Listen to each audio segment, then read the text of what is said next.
washabihi wasallim.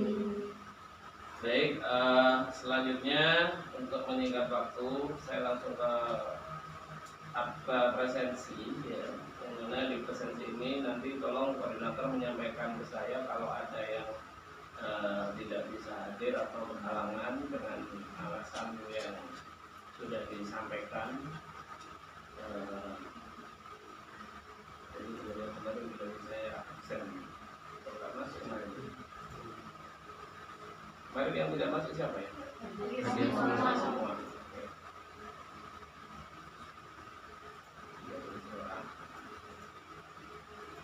Ini Hanumatul hadir. Oke, Dani, Faza, Febiana, Ririn,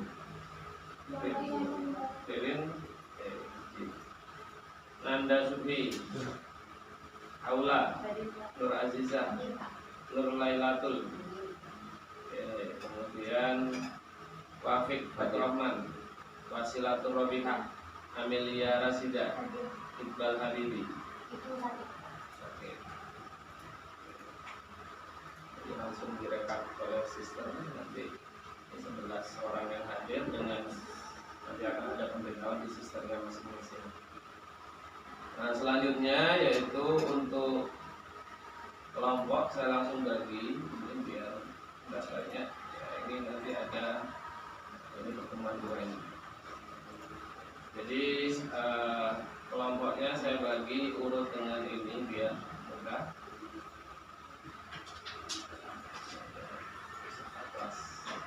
Oh ya, koordinatornya siapa ini? Siapa namanya? Nur Laila.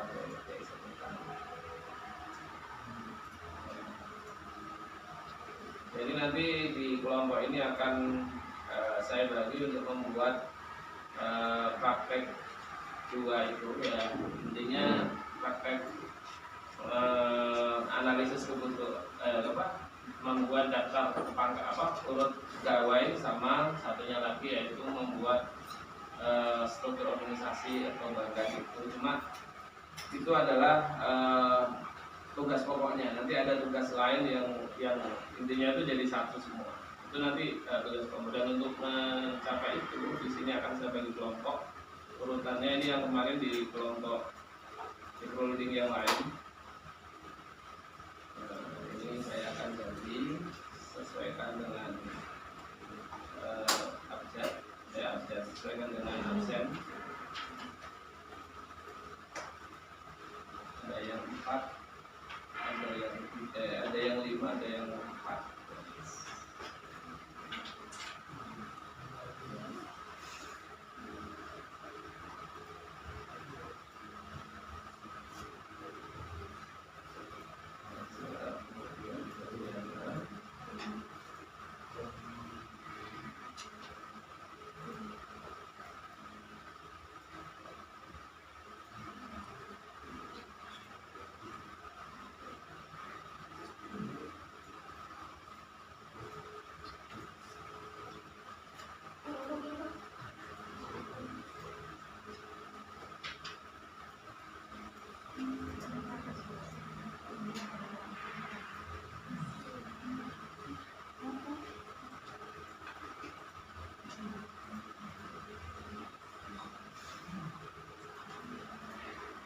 Ini sudah bawa laptop semua ya? Sudah.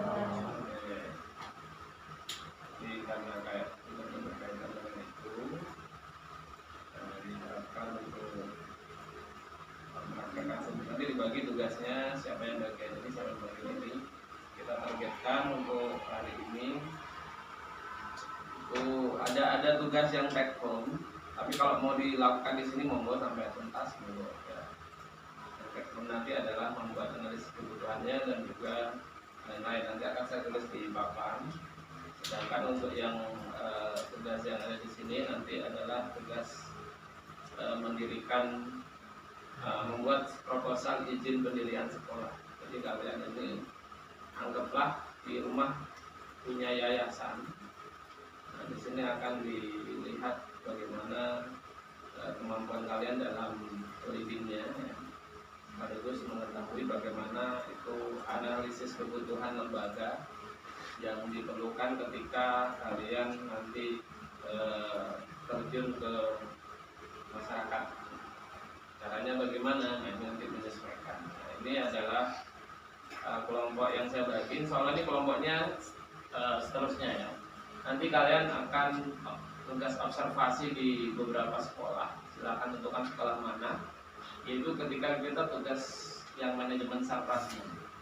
Ya, itu nanti kalian harus terjun ke sekolah secara langsung untuk meneliti, bukan meneliti sih, untuk mengobservasi dan membuat denahnya, membuat analisis kebutuhannya, dan juga bagaimana membuat daftar inventaris dan seterusnya. Oke, baik. Kita awali dulu dengan ini ya. Bagaimana sih langkah-langkah dalam membuat analisis kebutuhan tenaga kerja atau manajemen sumber daya manusia. Kalau di kita manajemen sumber daya pendidikan tenaga pendidikan. Jadi apa itu analisis kebutuhan tenaga kerja?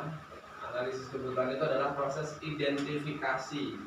Jadi mengidentifikasi apakah itu benar-benar butuh atau enggak. Kemudian melakukan evaluasi. Nah, ini kalau sudah banyak, sudah lama,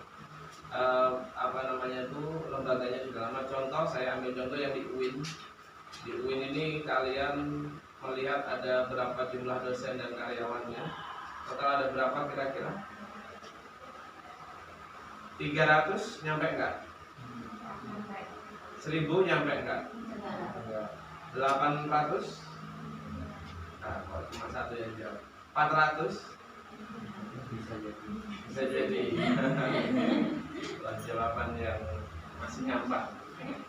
Oke, saya pernah ketika mengikuti halal bihalal, bukan halal bihalal, halal bihalal di masjid baru ya, masjid yang penuh kontroversi, sering viral berkali-kali. Itu ketika ngisi tanda tangan, kalau tanda tangan saya lihat total ada berapa sih pegawai UIN itu ya. Itu dosen dengan pendiknya itu jadi satu. Ada sekitar 550-an. 550 atau dengan sebanyak itu ya, gimana nggak puyeng gitu yang kabiro ya. Kabiro yang mengadministrasi semua itu ya, sesuai dengan posnya masing-masing. Nah, nanti itu akan kalian temukan ketika kalian menjadi seorang pemimpin atau seorang leader atau yang di bagian itu, yaitu ketika kalian yang namanya menganalisis kebutuhan. Ada namanya evaluasi. Ya, evaluasi itu nanti digunakan, ini udah cocok nggak di sini, di pos ini udah cocok nggak. Baru kemudian apa perlu rolling, apa perlu penambahan divisi atau penghapusan divisi ini, departemen ini tidak usah. Nah, itu salah satu pentingnya analisis kebutuhan tenaga kerja. Dan tujuannya adalah memastikan, di sini sudah jelas ya, memastikan bahwa lembaga memiliki sumber daya yang tepat, ya, SDM yang tepat, dan jumlahnya cukup dan keterampilannya juga cukup. Artinya itu sesuai bidangnya, sesuai dengan keahliannya. Nah, itu namanya analisis kebutuhan tenaga kerja. Oke, langkah-langkahnya. Yang pertama, identifikasi kebutuhan dulu. Butuhnya apa sih? Makanya nanti ketika kalian praktek untuk mendirikan sekolah, kalian menganalisis butuhnya apa di sekolah baru ini, butuhnya apa? Karena secara logika kalian nanti akan bikin untuk 3 kelas apa 1 kelas? Yang MI 6 kelas apa 1 kelas? Nah, ketika mendirikan butuhnya masih 1 kelas. Artinya apa? Nah, di situ kalian analisis. Ya, apakah butuh semua? Ya, contoh nih SKI. SKI itu di guru SKI kira-kira di MA. Ya, itu kalau kalian ingat dulu SKI itu di kelas 1 ada nggak? Nggak ada, adanya di kelas kan? Kelas berapa? Di MA kelas 3 ya. Ya. Kelas 1, kelas 2, kelas intinya itu enggak anu ya di situ. Nah, di situ namanya analisis kebutuhan. Kalian harus melihat dulu melihat di aturan dulu di situ itu harus ada apa saja.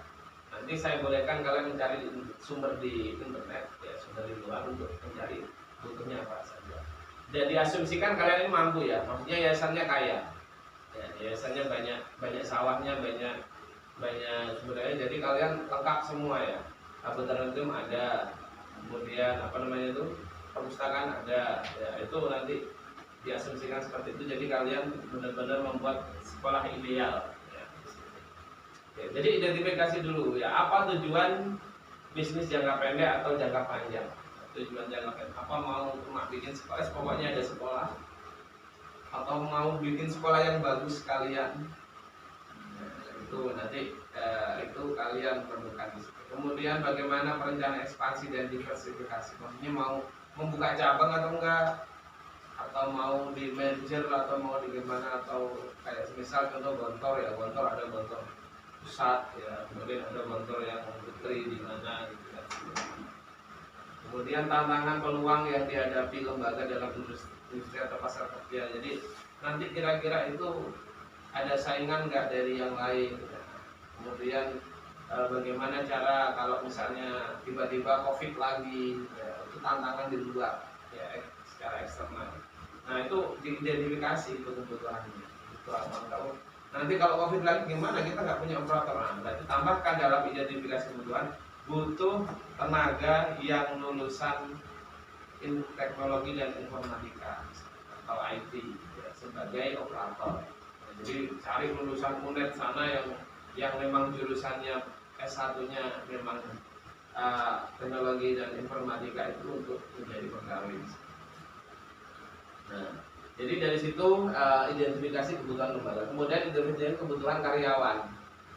Nah, di sini kalian melakukan adalah karyawannya kita butuh apa? Ya.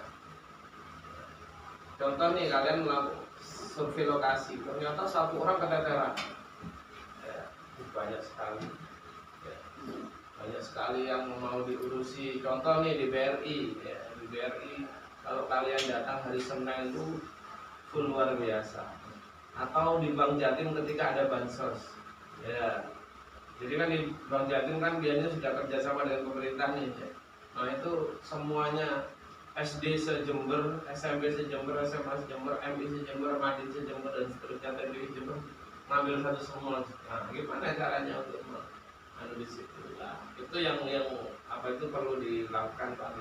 Apakah perlu menambah CS, misalnya CS-nya 10 gitu. Ya, setelah ditelusuri ternyata nggak perlu, itu cuma terjadi 1-2 hari aja. Sisa-sisanya nganggur nanti itu CS yang lain. Itu atau teller yang lain. Nah itu yang perlu dilakukan dalam analisis. Posisi kunci apa? Kalau UIN misalnya ya Pak Rektor ini butuh apa? Dekannya berapa ini ya, posisi kunci. Kemudian kantornya mana dan seterusnya. Kemudian kualifikasi, pengalaman dan keterampilan. Nah ini apa saja yang harus dibutuhkan di situ. Oh saya butuh yang pernah kayak dosen misalnya, saya butuh dosen yang memang dia itu pernah jadi dokter kayak misalnya. Lalu sana untuk nanti biar bisa dia buka FKM atau Fakultas Kesehatan Masyarakat ya, itu nanti. Baru kemudian langkah ketiga itu pengumpulan data dan informasi. Setelah diidentifikasi, jadi awalnya kebutuhan lembaganya dulu apa? Oh lembaga, dalam lembaga itu harus ada kepala sekolah, harus ada sekretaris. Kemudian yang kedua, karyawannya harus butuh ini itu. Ya, tekniknya maksud saya. Ya, baru kemudian kita pengumpulan data dan informasi. Yang yang sudah melamar kerja berapa orang. Nah, kemudian yang ada ini yang sudah jadi karyawan di sini itu berapa orang. Nah, itu perlu di-rolling enggak dan seterusnya. Nah, nanti itu perlu namanya pengumpulan data dan informasi. Baru ini setelah dikumpulkan siapa saja yang melamar pekerjaan dan berapa jumlah karyawan yang ada di situ. Nah, baru kemudian setelah itu terkumpul datanya semua, nah baru kemudian dilakukan yang namanya analisis data dan identitas. Ini rapat ini sudah, ya rapat pimpinan ini. Ya. Jadi ini kan ternyata kayak misalnya di sini ya di etik prodinya 10, mahasiswanya separuh dari jumlah UIN. Perlu penambahan operator. Jadi kalau kalian melihat kok beda ya gitu ya, kalian misalnya ke syariah operatornya cuma 1, ke sana operatornya Pak A, operatornya cuma 1, di FT operatornya 4. Ya wajar karena memang paling banyak mahasiswa, terutama PAI. Saya tuh kadang kasihan sama Pak Hasan ya, mengurusi mahasiswa sebanyak itu. Ya, belum lagi yang sudah lulus datang lagi komplain saya nggak masuk di dikti, gimana ini saya mau melamar untuk PPG dan seterusnya. Nah, sedangkan yang lain apa itu di apa ya istilahnya itu kayak Pak Faruk itu TBI dan TBA beliau handle dengan geologi dan lain. Jadi tiga semua satu khusus untuk yang paling banyak yaitu yang PAI. Nah itu dianalisis butuh berapa di dalam satu lembaga itu. Nah baru kemudian pengembangan rencana action sudah ini. Oh ternyata kita butuh rekrutmen karyawan baru. Oh kita butuh rekrutmen dosen baru. Di situ kalian bisa melakukan rekrutmen. Kalau misalnya ternyata nggak perlu rekrutmen, setelah dianalisis kebutuhan ternyata kita nggak punya duit buat bayar mereka semua. Gimana? Ya udah, yang ada kita ajari, yang ada kita latih, yang ada kita sekolahkan. Biasanya kebanyakan ngambil yang itu. Jadi ketimbang ngambil baru yang otomatis kita bayarnya lebih banyak di sekolah. Contoh nih ya, kalau gaji baru dengan UMR ya di Jember berapa? Setelah 2,5 kan? 2,5 bayar 2,5 per bulan. Nah kemudian dengan yang sudah ada di sini 2,5 ini kita sekolahkan lagi, kita kuliahkan lah. Ya, kita kuliahkan yang ada kelas karyawannya. Kelas karyawan itu kelas 1 minggu. Nah, itu biasanya UT atau di mana itu di beberapa kampus swasta di sekitar sini, Suji atau di tahu yang mau Suji yang di Sari sama di Kelapa. Jadi itu juga ada kelas karyawan. Nah ditaruh di sana, diajari di sana 1 semester 1,5. Nah itu biasanya mau karyawan. Kamu nggak dibiayai sama lembaga, ya tapi itu setelah dibiayai lembaga cuma bayar UKT-nya aja, sisanya silakan anu sendiri. Ya kayak tugas-tugas, skripsi dan lain-lain untuk kamu sendiri. Oh ya nggak mau Pak. Berdirian runtuh, padahal lembaganya juga dapat berdirian runtuh karena ketimbang bayari 2,5 juta per bulan, cuma dia harus nunggu 4 tahun sampai nunggu dia lulus ya untuk dapat sesuai dengan kualifikasi. Nah tapi ada perjanjian jadinya, kalau dibiayai sama lembaga dia nggak boleh keluar dari lembaga itu. Nah, ibaratnya kontrak, kalau nggak ada kayak gitu ya rugi kalian sebagai itu yang biayai. Ya, sebagai contoh ya pondok saya dulu ya ketika saya mondok di situ itu ada 2 orang dibiayai untuk sekolah di Pare, Pare Kediri. Nanti harapannya ketika sudah selesai dari Pare, ya dia akan menyebarkan atau mengajarkan hasil ilmunya di Pare di pondok itu. Apa yang terjadi? Begitu dia sudah selesai di Pare pulang ke pondok, baru dia setengah bulan mengajarkan ke yang lain, tiba-tiba dia izin berhenti untuk menikah. Akhirnya ya berjum tak berkun ya, rumahnya jauh ya. Sedangkan menikah itu atasannya orang tuanya dia juga dan seterusnya ya. Di situ ya rugi pondoknya ya, sudah membiayai ya dan seterusnya. Nah itu kalau kalian ada kayak gitu harus ada hitam di atas putihnya. Biasanya tuh kalau disekolahkan kayak gitu ngabdi minimal 5 tahun. Atau kalian misalnya di UIN gini ya, terus kalian kena beasiswa dengan bantuan dari UIN ini ya, atau rektornya yang nah, kalian biasanya nggak boleh mau mutasi, nggak boleh biasanya, harus nunggu ya itu tadi berapa tahun dulu ya baru kemudian bisa. Kalau nggak gitu ya rugi lembaganya dan yang kelahir mahal-mahal. Oke, kemudian implementasi dan evaluasi ya. Jadi setelah itu dievaluasi apa sudah pas nggak di situ. Apakah harus ngerekrut lagi? Enggak. Jadi dengan adanya itu tidak menutup kemungkinan bahwasanya bisa aja nanti perlu rekrutmen baru lagi. Ada yang punya spidol? Tengok. Ya, di ruangan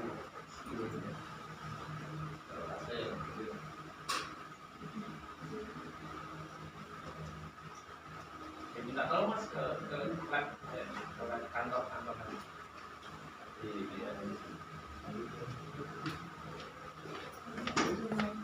saya kembali ke efek ya jauh. Oke ya, jadi evaluasi ini penting ya untuk mengetahui seberapa banyak apa itu atau seberapa butuh karyawan baru nanti yang ada di lembaga itu. Dan apa itu biasanya keputusan ini di apa itu setelah adanya observasi dari pimpinan ke situ. Kalau nggak ada itu ya dari laporan dari yang bawahan. Oke, ini yang mau saya bahas. Ini adalah salah satu contoh analisis kebutuhan tenaga administrasi sekolah. Kelihatan ya? Oke, biar lebih jelas saya jelaskan di sini. Oke, ini contoh di sebuah sekolah. Kalian bisa melihat ada kepala tas. Kepala tas itu tenaga administrasi sekolah alias TU ya, kepala TU. Nah, jumlahnya berapa yang dibutuhkan? Itu nanti kalian untuk bikin tugasnya seperti ini formatnya. Berapa yang dibutuhkan? Ini untuk membutuhkan tenaga kerja baru ya. Nanti ada ini analisis kebutuhan pegawai yang mana ini baru, yang satunya nanti yang sudah ada ya, ada. Ini kemudian kepegawaian apakah dia PNS atau non PNS ya, yang kita butuhkan. Apakah bisa swasta merekrut PNS? Bisa. Dengan cara apa ya? Dengan cara mencari di sekolah-sekolah mana yang kelebihan atau kekurangan jam mengajar. Yang kurang jam mengajar misalnya kan wajib 24. Dia cuma bisa ngajar 18 kan kurang berapa itu? Kurang 6 jam belajar, 6 JP. Maka dia bisa mengajar di tempat swasta untuk asalkan ya itu tadi ya, biasanya kalau sekolahnya itu sudah banyak ya dia nggak mau memerlukan. Kemudian ini kualifikasi yang dibutuhkan apakah dia itu lulusan SMP, SMA atau apa ini diploma ya, D1, D2 atau S1, S2. Sekolah butuhnya apa? Kemudian setelah itu usianya dia berapa? Apakah kurang dari 35? Apa 35 sampai 50 atau lebih dari 50? Kalau di pabrik ya, ini bukan di di sekolah ya. Kalau di pabrik biasanya itu usia 35 50 itu gajinya lebih besar dari yang sebelumnya. Itu kenapa? Karena pengalaman. Jadi biasanya pabrik itu lebih suka membayar orang yang sudah berpengalaman, sudah kerja di pabrik ini ya, di bagian ini sesuai dengan kualifikasinya ketimbang merekrut yang baru, yang fresh graduate misalnya mas, tapi belum bisa apa ya, karena masih harus melakukan pelatihan, masih harus membuat simulasi dan seterusnya. Kemudian setelah usia itu jenis kelamin ya, kelamin ini apakah butuh laki-laki atau perempuan. Biasanya itu kalau di tempat pondokan ya, di pondokan biasanya itu yang dibutuhkan perempuan karena terutama pondok putri ya. Nah, atau kalau misalnya yang laki-laki biasanya kalau di tempat yang rawan ya, itu yang dibutuhkan laki-laki. Tapi itu di antara semua ini ya, biasanya yang dicari itu adalah yang memiliki kemampuan plus ya. Artinya apa? Selain dia bisa pending ya, kayak kalian punya kemampuan manajerial ya, tapi juga kemampuan lain di tempat KLP itu ya, atau di tempat yang contoh ada yang bisa kori sambil ngelatih kori ya. Jadi selain dia ini juga dia bisa bimbing ekskul.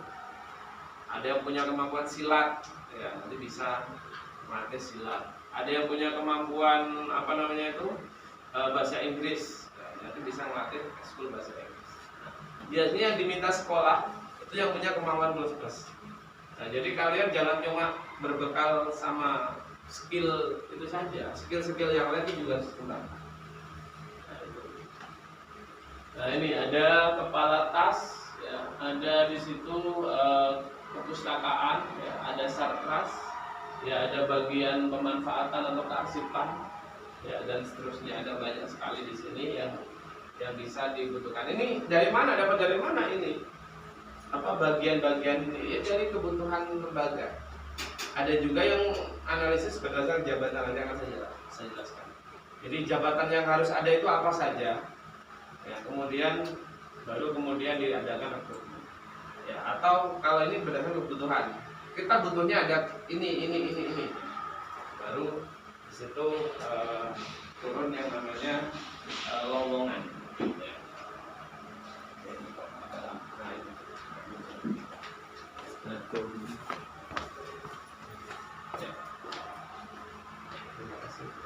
Nah, jadi baru beli, baru dikasih. Terima kasih. Semoga amal ibadahnya diterima oleh Allah dan dosanya diampuni. Oke, ya. Nah, jadi ada ketika kalian sudah tahu ya, nanti prakteknya ini formnya. Ada juga form yang lain sih nanti. Cuma form yang lain itu adalah form untuk kebutuhan yang sudah ada. Ya, maksudnya tuh sekolahnya itu sudah ada, sudah lama. Nah, ini untuk sekolah baru saya kira butuh yang ini. Nah, nanti harus tahu apa yang dibutuhkan. Dalam sekolah itu ada apa saja di sana. Nah, nanti ada contohnya analisis kebutuhan yang pendik dan juga pendidik. Jadi dari total itu ditandatangani kepala sekolah, nanti diajukan. Jadi ketika membuat rekrutmen itu sekolah tidak salah. Loh, ini kamu sudah punya guru IPS banyak, kok masih rekrut lagi? Atau menghindari titipan. Paham titipan? Biasanya kan ada yang datang ke kepala sekolahnya, bisa bisa wa'ala ashabi ajma'in. Ya. Kayaknya ada yang bilang itu kalau mau masuk di sebuah tempat kerja yang kita pengen itu ya D3 lah minimal. Duit dulur katanya ya, duit kok yang dulur orang dalam dukun ya, itu ya, katanya sih. Oke, ya lanjut. Metode yang digunakan dalam analisis ya, ini saya bilang tadi ya. Yang pertama ada analisis jabatan. Nah, ini yang saya ceritakan tadi ya. Ketika di dalam sebuah tempat itu perlu jabatan ini ya. Nah, jadi setelah diketahui harus ada jabatan kabiru ya. Kalau di UIN misalnya ada jabatan rektor. Nah, kemudian ada dua ini. Insya Allah yang memilih kalau di tempat kita itu dari Kemenang. Sisanya rektor ketika memilih dekan dan seterusnya, nah itu hak prerogatif rektor itu. Ya. Biasanya nggak dipilih lawan politiknya yang sering mengkritik keras dan seterusnya. Nah, itu kontak single, nggak satu circle, nggak satu frekuensi, sulit. Nah, jadi kalau dua ini kalau dipilih masih dipilih oleh dari Kemenang ya. Tapi kalau yang selain itu posisinya masih bisa. Contoh Kabak ya, Kabak itu semuanya dipilih berdasarkan analisis kebutuhan. Jadi nggak bisa langsung semena-mena ini langsung ini nggak bisa. Oke, itu analisis jabatan. Kemudian ada analisis pertumbuhan bisnis. Nah, ini kalau ternyata ini untuk perusahaan tapi tidak menutup kemungkinan untuk lembaga juga. Jadi ketika mau membuka cabang, contoh di UIN ini ketika mau buka di Senduro, masih ingat ya? Di Senduro, Lumajang yang insya Allah mau bikin fakultas apa? Fakultas Kesehatan Masyarakat (FKM). Ya. Nah, jadi waktu itu punya proyeksi di Probamun waktu itu. Sebelum saya membuka Fakultas Kesehatan Masyarakat, saya juga harus punya orang-orang yang akan ngisi, dosennya siapa, dekannya siapa. Ya padahal itu harus orang kesehatan. Makanya bikin lowongan, yaitu membuka kebutuhannya di situ ya, membuka dosen gizi. itu anak-anak PAUD ya, dosen gizi, kemudian dosen sensor motorik halus. Nah, itu mata kuliah yang ada di PAUD. Nanti ketika sudah jadi fakultasnya, ya itu akan dialihkan ke situ, di-rolling ke situ. Jadi sebenarnya yang itu harusnya kan memang S2 PAUD ya, yang ngajar di situ dengan kualifikasi dia sebagai dokter atau perawat atau apa, dia bisa di sini. Nah, jadi jangan kaget kalau beberapa dosen kita gelarnya MKes, apa Magister Kesehatan. Nah, jadi karena dari S1-nya aktor atau nanti lanjutnya ke MKes, nanti lanjut lagi. Itu ada, jadi punya pandangan ke depan saya mau mengembangkan apa. Kan misalnya karena MI, saya pengen mau ada MTS. Ya, nanti orang-orang di sini yang misalnya apa saya ngajar di sini, nanti ketika sudah jadi MTS saya pindah. Oke. Ada juga yang observasi langsung. Misal nih Pak Rektor datang langsung ke misalnya ke lab sini. Ini kok muncul sekali ini. Mana JS-nya? Dipanggil JS-nya. Ini Pak JS, Pak JS-nya. Sampean kok ini kok dokter? Iya Pak. Mohon maaf Pak, aku nggak dipersingkat. Sudah Pak, saya pagi kok cuma ini. Kamu nanti saya menghandle lab, seluruh lab sini Pak. Cuma saya sendirian. Dari situ Pak Rektor akhirnya sebanyak ini dia sendirian, ini gimana nih kok bisa? Tambahkan satu lagi CS, satu CS di gedung yang sana ya kantor, satunya di sini. Yang itu kan lebih mudah dia untuk untuk membersihkan. Itu hasil observasi. Ada juga yang keempat yaitu dengan metode survei karyawan. Jadi karyawannya itu di interview. Contohnya ke tik main kayak tik sana, main ke sana. Gimana Mas? Operator mana? Coba sini saya mau ngomong. Cuman kerja di sini, iya. Gimana rasanya? Keteteran Pak. Kenapa? Iya saya sendirian menghandle ribuan mahasiswa. Ya sudah. Apa kerjanya apa? Tugasnya ini. Juga memang antriannya panjang sekali. Ya, tapi butuh lagi satu personel di situ untuk membantu.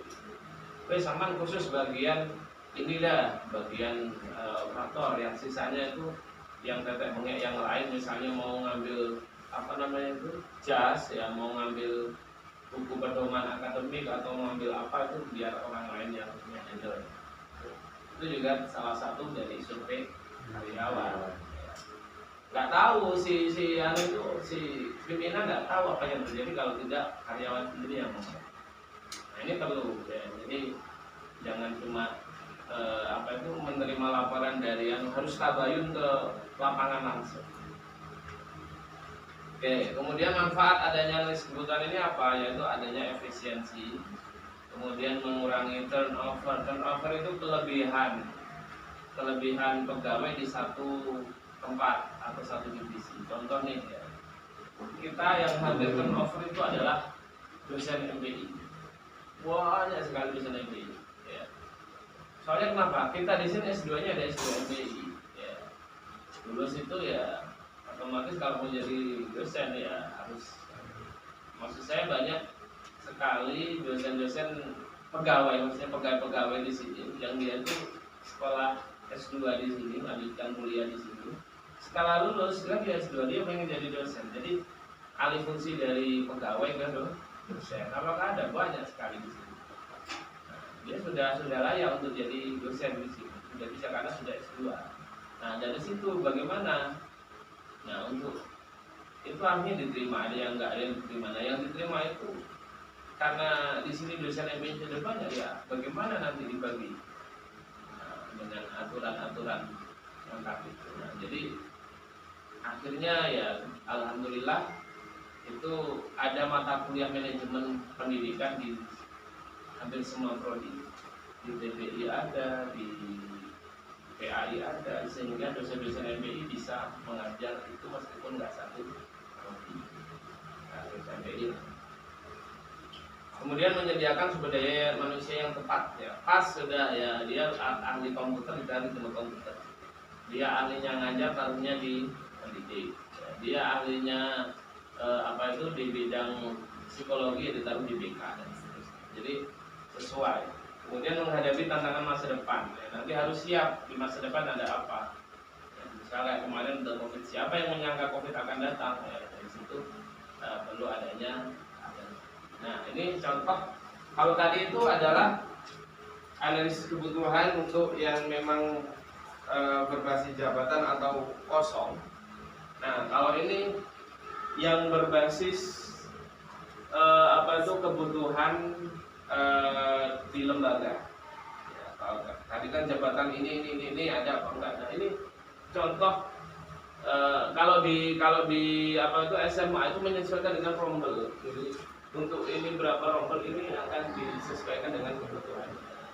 Misalnya administrasi untuk 19 butuhnya 6. Ya. Nah, kemudian melihat ini existing ini adalah yang tersedia. Ya, yang eksis itu berapa? Nah, kalau misalnya di sini tenaga dari administrasi ini butuhnya 6, PNS-nya sudah 3. Di sana sudah ada K2 dan non K2. Artinya ini yang honorer, yang satunya enggak. Nah, total ada 5, sedangkan yang dibutuhkan kalau rombelnya 19, 6. Jadi kurang 1. Nah, ini nanti akan menjadi dasar untuk perekrutan tenaga baru. Kalian nggak bisa merekrut tenaga baru tanpa adanya ini. Ya, disalahkan nanti sama asesor ketika akreditasi atau dari penilik sekolah, ya, ketika supervisi. Nah, sama juga yang lain, tenaga perpus. Wah, sudah ada 1, dia non K2, jumlahnya tersedia, kurangnya 0 karena sudah ada 1, cukup 1 untuk ruangan perpus itu aja. Ngapain 3 misalnya, ya nanti nggak kerja satunya. Ya, oke. Yang lain ada laboran, juru bengkel. Juru bengkel ini tidak perlu 0 ini kan. Kenapa? Karena bisa sesuai kebutuhan. Kemudian tenaga keamanan. Ya. Jadi sebenarnya butuhnya 1, sedangkan yang existing tidak ada sama sekali karena habis mengundurkan diri.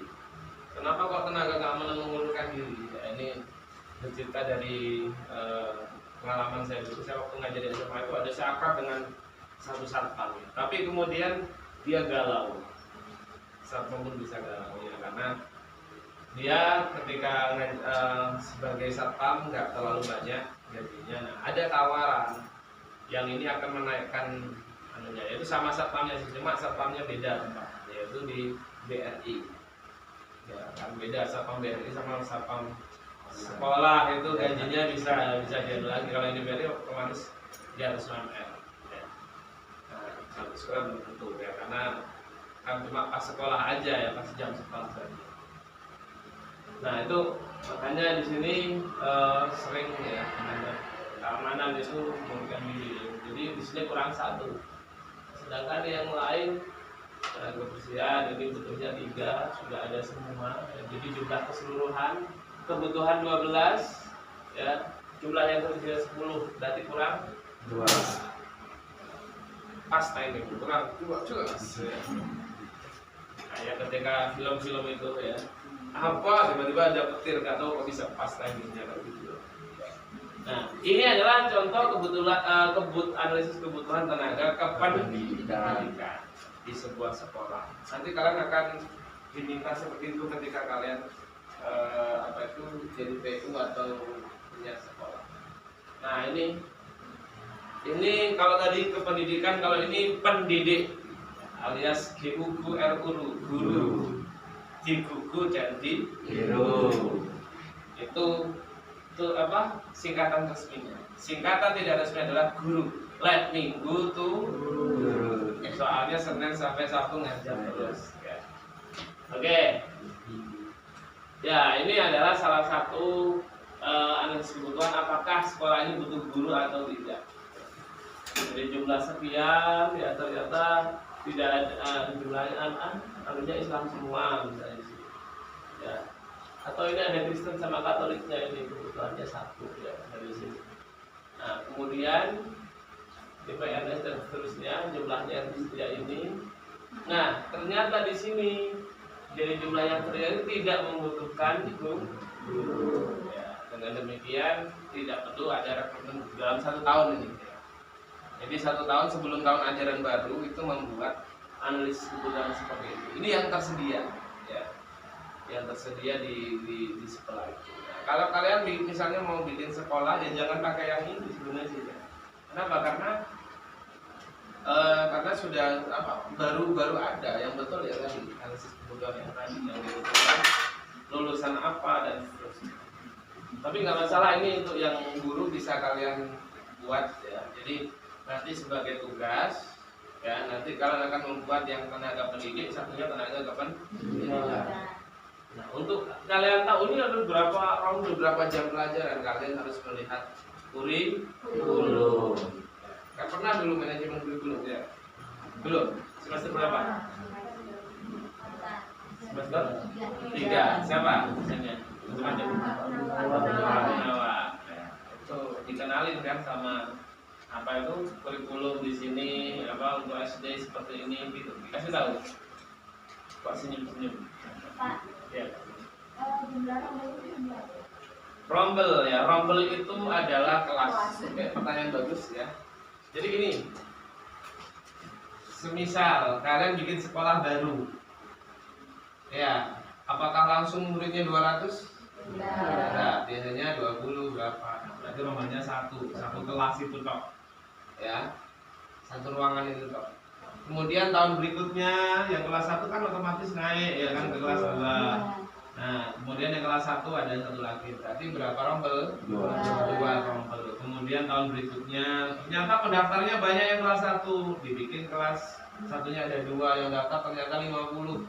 Oh ini nggak bisa, ini satu kelas nggak maksimal, jadi dibikin 2 kelas untuk kelas 1. Berapa rombel? 4.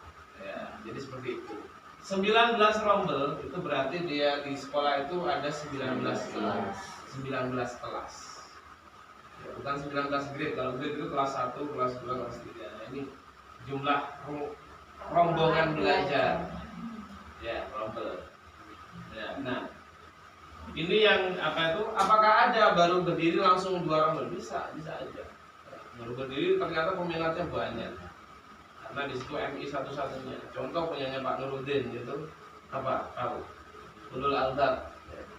SD Ulul Albab itu karena sudah punya TK Ulul Albab sudah terkenal, akhirnya mau bikin SDI Ulul Albab. Nah, alumni TK-nya yang sudah berombel itu pengen ke situ semua, ya kewalahan, jadi bikin 2 kelas di situ. Jadi baru berdiri langsung 2 kelas ya. Nanti sudah punya apa itu calon muridnya. Ya. Nah ini kelas 1. Apalagi jumlah jam mengajar dilihat dari mana? Dari kurikulum ya. Jadi untuk kurikulum kan ada tuh jadwal ya.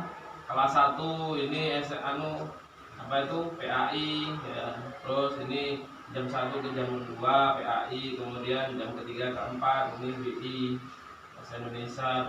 Nah ini kan sudah 2 jam. Ya ini 2 jam. Ya total ya ini jumlah pengajarnya sekian untuk ini dikali dengan itu tadi berapa jumlah rombel ya. Nah, dari situ akhirnya ketahuan ini kebutuhannya sekian untuk ngajar di 9 berapa rombel butuhnya, ini total jamnya jadi butuhnya, dan di sana sudah ada PNS karena SMA negeri ya. PNS sekian, K2 nya sekian. K2 itu berarti nggak honorer. Kalau K2 itu honorer. Apa bedanya honorer dengan non honorer? Kalau honorer itu biasanya itu suatu saat akan diangkat, ada kayak semacam dari pemdanya itu akan mengangkat itu jadi PNS karena pengabdiannya itu. Nah, kalau yang non K2 dia bukan honorer ya, dan yang nggak ada kejelasan nasibnya apakah dia mau lama di situ atau enggak, ya itu non K2. Ada pertanyaan? Nah, kalau nggak ada, kita lanjutkan dengan ini ya, pembagian tugas kelompok ini. Silahkan kalian berpencar dan menyatu dengan kelompoknya masing-masing dengan membuka laptop masing-masing. Di situ akan ada, ini saya sedikit kasih tahu kalau mau pakai ini apa itu wifi-nya, tapi di bawah ya. Wifi-nya di bawah itu kalau nggak salah laboratorium. Ini lab komputer. Pakai passwordnya itu adalah ini. Cuma nggak enaknya kadang nyambung kadang nggak kalau di sini, tapi kalau di bawah nyambung terus. Ya. Kalau di bawah kita mau pindah ke bawah ada yang ngisi kelasnya. Sementara itu.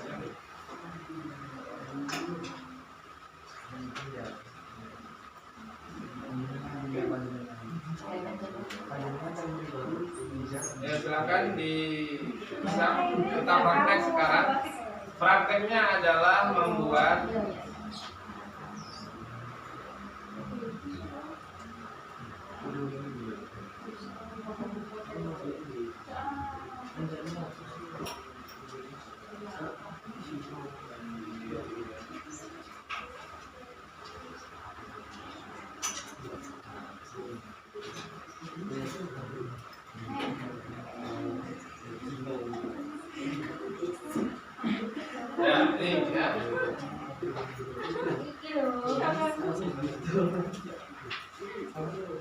caranya. Udah kumpul, silakan kumpul ini.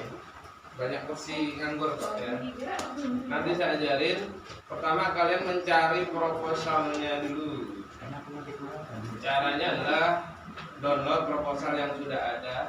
Apa meskipun bukan sesuai dengan apa itu tidak sesuai dengan MI atau apa gitu ya.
Profil sekolah itu nanti ditambahkan harus ada jadwal pelajaran.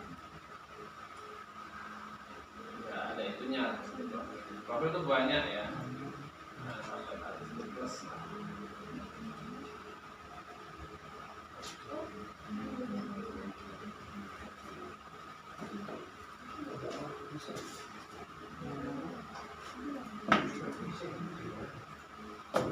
Kalau jadwal pelajaran kaitannya dengan kurikulum, biar ketika analisis kebutuhan guru dan adik itu bisa dimuat. Oke, jadi silakan kalian mencari di internet contoh proposal pilihan yang sudah jadi, ya ya. Kemudian kalian bagi, ya. Aku mau harap ininya surat pengantar pemahaman dan lain-lain sudah. Intinya untuk hari ini target atau ketuntasan belajar untuk saat ini adalah sampai sini. Ya. Untuk ini take home. Kalau mau lanjut sampai maghrib, ayo. Ya. Intinya 4 jam pelajaran itu ini. Saya tawarkan dulu makanya kalau kuat, ayo. Kalau misalnya mau digarap agak sedikit nyantai, ya ini silakan ini dibawa ke rumah. Cuma yang saya butuhkan adalah untuk yang ini nanti ini kan dibagi ya. Ini tolong dibagi nanti ini yang garap ini siapa ini siapa ini siapa. Ya, contoh, Pak kalau 5 orang gimana? Kalau 5 orang ini kan ada 2. Dosen kebutuhan guru dan ya ini dibagi 2. Ya. Oke, ya. Untuk duk pegawai ya itu berarti harus sesuai dengan kebutuhan itu tadi. Ya. Ternyata untuk sekolah untuk bikin sekolah baru yang dibutuhkan 1 kepala sekolah. Ini TU, ini guru kelas kalau yang MI atau SD. Nah itu di situ nanti jumlahnya itu harus ada dan siapa kepala sekolahnya? Kepala sekolahnya itu salah satu dari kalian cuma gelarnya ditambahi SPD atau MI. Ya. Logo silakan boleh pakai logo UIN, ininya dihilangi tulisannya boleh, mau pakai logo Kemenak boleh atau bikin sendiri sesuai nama sekolah yang dibikin. Misalnya MI mau bikin MI apa? Yang apa itu?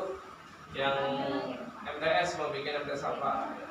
Dulu ada di kelas yang lain itu MI Al-Azhar, ada MI Al-Ikhlas, MTS Avicenna dan seterusnya. Silakan monggo.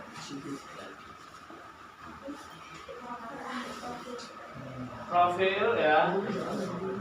Profil ini nanti tolong ditambah dengan visi misi ya. Ada profil kan pasti ada nama, titik 2 ini, kepala sekolah titik 2 ini, alamat titik 2 ini, itu kan profil. Ditambah dengan namanya yang lain.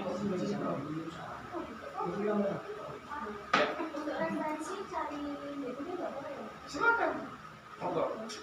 Bebas di Google, di mana itu describe ada kan? Ya. Jadi cuma ganti sama. Iya, betul. Silakan kalian cuma tinggal menyesuaikan, mengedit. Pokoknya kalian sudah ada. Cuma ini di tempat yang kalian ambil itu, saya sarankan kalian ambil yang Word ya, atau yang sudah jadi, terus tinggal ngedit ini. Cuma yang ini bikin sendiri. Karena ini sesuai dengan target kita, ya target anak MPI microlearning harus bisa ini. Ya. Jadi yang ini sebagai pelengkap. Ini salah tidak apa-apa, tapi ini nggak boleh salah.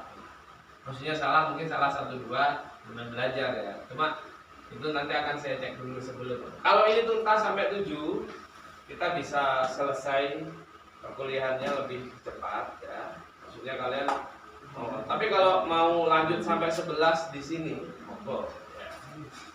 Nah, biar cepat ini dibagi ya, apa? Tadi kan sudah. Mau saya buka lagi. Mau saya buka lagi. Apa tadi tidak dicatat? Nah ini sudah jelas saya kira ini ya. Iya. No, ya MI, ya. Kenapa? Karena kita MPI, ya. Manajemen pendidikan Islam. Sedangkan yang harus kita kembali adalah di di lembaga pendidikan Islam. Ya, lembaga pendidikan Islam ini. SDI bisa sih ya, cuma kan bawahnya bukan. Jadi kalian bikin yang di bawah. Ada banyak sekali kok. Kemarin itu hanya 1 menit itu sudah nemu dan langsung mengedit atau menyesuaikan dengan itu tadi. Dan itu dibagi. Aku garap ini cepat sekali, belum jam 3 udah selesai. Tapi ada satu kelompok yang lama karena komputernya cuma 1 jadi ya. Jadi bilang suruh bawa nggak bawa. Oh yang tadi ya. Nih minimal ada ini ya. Minimal ada ini. Surat pengantar banyak contohnya, tinggal ngedit ya, menyesuaikan.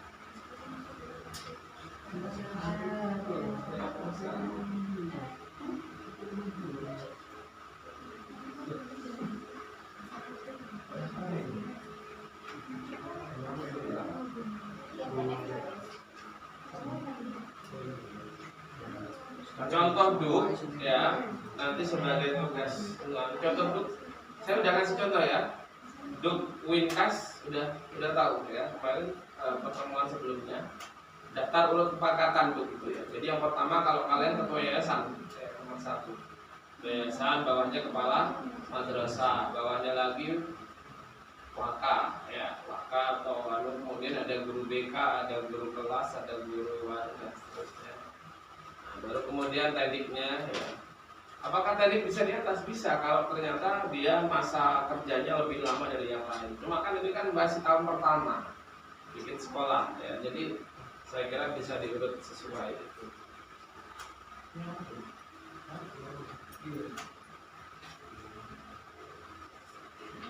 Silakan dibagi tugasnya. Misal ya satu orang ini kan kita tentukan pakai proposal ini. Semuanya download yang sama kemudian tinggal dibagi ya. Yang kesulitan bisa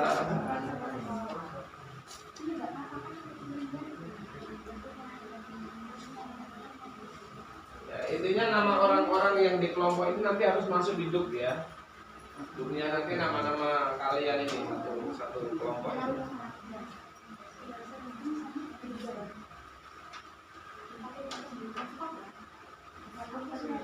Coba mana yang kesulitan? Apa bedanya surat pengantar dan permohonan? Ada nanti di situ. Kalau permohonan itu ada listnya. Bersama ini saya lampirkan ini. Kalau pengantar ini dalam bentuk tabel. Ya, ada tabel. Kita contohnya.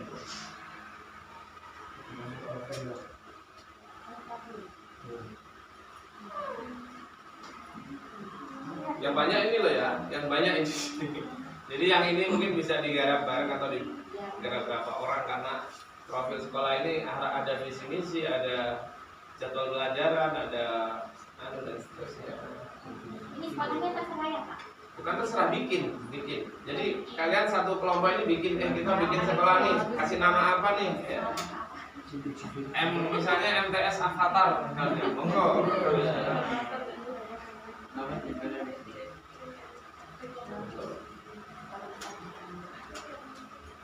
Al Anwar silakan. SD Sukar apa? MI Sukar maju. Oh, maju.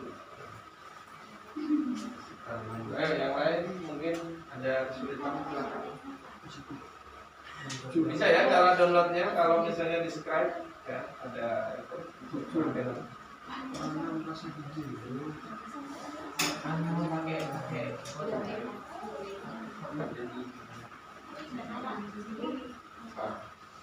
Sudah dapat. Mau kasih logo silakan sekreatif mungkin. Nggak pakai logo ya pakai logo Kemenak aja. Karena ini kan di bawahnya Kemenak. Permohonannya kan otomatis permohonan ke Kemenak.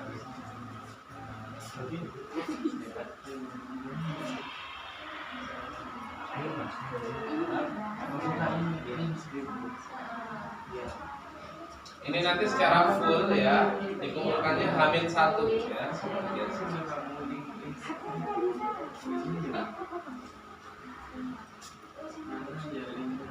Nah ini kalau buka